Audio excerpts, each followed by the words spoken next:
মেয়াদ শেষের পৌনে 2 বছর বাকি রেখেই কিন্তু বিদায়ের পথে রাষ্ট্রপতি মোহাম্মদ শাহাবুদ্দিন। বিশ্লেষকরা যেটা বলছেন যে বিএনপি সরকার তাকে ঝুঁকিপূর্ণ মনে করাতেই বিদায়ের ঘণ্টা বাজছে তার। আর অভিমত, রাষ্ট্রপতির বিরুদ্ধে ওঠা অভিযোগগুলোর বিচার হওয়া উচিত। সেই সাথে নতুন রাষ্ট্রপতি যেন বিতর্কিত কেউ না হয় সেই পরামর্শও দিয়েছেন বিশ্লেষকরা। আরও জানাচ্ছেন নূরনবী সরকার। জুলাই গণঅভ্যুত্থানের পর নতুন রাজনৈতিক বাস্তবতায় বিভিন্ন ছাত্র সংগঠন ও রাজনৈতিক পক্ষ থেকে জোরালোভাবে মোহাম্মদ শাহাবুদ্দিনকে অপসারণের দাবি উঠলেও শপথে বহাল ছিলেন তিনি।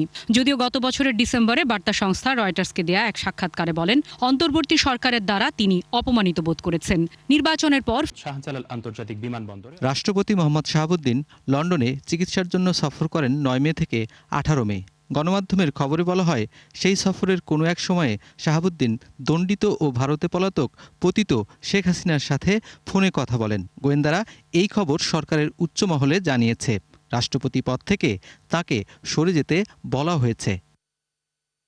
শাহাবুদ্দিনের এই প্রস্থান বিএনপিকে ঝুঁকিমুক্ত করবে বলে মন্তব্য করেছেন বিশ্লেষকরা। যদি পত্রিকায় যে খবর দেখলাম সেটা যদি সত্য হয়ে থাকে, তাহলে বিএনপি এখন ওনাকে ঝুঁকি মনে করছে।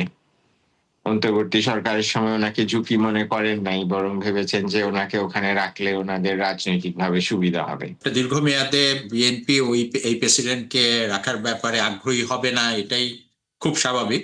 তবে টাইমিংটা কি আরেকটু দেরি করার কথা ছিল, নাকি বিএনপি আরেকটু আগিয়ে আনলো, সেই বিতর্কটা হয়তো হতে পারে। মোহাম্মদ শাহাবুদ্দিনের বিরুদ্ধে ওঠা অপরাধগুলোর বিচার হওয়া উচিত বলে মন্তব্য করেছেন এই দুই বিশ্লেষক। এখন উনি স্বেচ্ছায় পদত্যাগের ক্ষেত্রে হয়তো বিএনপির কাছে এটা চাইতে পারেন যে ওনার অতীতের বিষয়গুলো নিয়ে ওনাকে কোনো ফৌজদারি কার্যক্রমের মুখোমুখি করা হবে না।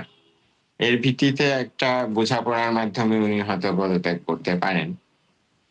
তো সেই ক্ষেত্রে হয়তো বিএনপি ওনার বিরুদ্ধে এই ধরনের ফৌজদারি আইনে কোনো ব্যবস্থা নাও নিতে পারে। অবশ্যই বিচার হওয়া উচিত, এবং এই ধরনের একজন নৈতিকতা স্খলনযুক্ত ব্যক্তিকে প্রেসিডেন্ট পদে যে নিয়োগ দিয়েছিলেন শেখ হাসিনা, সেটা দিয়েও আসলে অনেক ক্ষেত্রে বোঝা যায় যে উনি তার শাসন ব্যবস্থাকে কতটা কুক্ষিগত করার চেষ্টা করেছেন। এমপি পদে নির্বাচন করার যোগ্যতা, বয়স 35-এর বেশি এমন নানা যোগ্যতা থাকা ব্যক্তিকে রাষ্ট্রপতি পদের জন্য যোগ্য বলে সংবিধানে বলা আছে।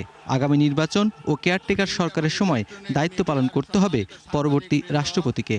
যেহেতু রাষ্ট্রপতি নির্বাচনকালীন সময় একটা গুরুত্বপূর্ণ দায়িত্ব পালন করেন, সেই জন্য উচিত এমন একজনকে নিয়োগ দেয়া যিনি নির্বাচনের সময় নিরপেক্ষ একটা ভূমিকা রাখতে পারবে। যখন নির্বাচনের প্রশ্ন আসবে বা রাষ্ট্রের কোনো জাতীয় সংকটের প্রশ্ন আসবে, তখন উনি সবাইকে নিয়ে বসবেন, তার ডাকে একসাথে সবাই আসবে, কথা বলবে। তো এই ধরনের একটা ক্যান্ডিডেসি আসলে আমরা আশা করি। বিশ্লেষকরা বলছেন, বিগত বিএনপি সরকারের সময় রাষ্ট্রপতি নিয়ে তিক্ত অভিজ্ঞতা আছে।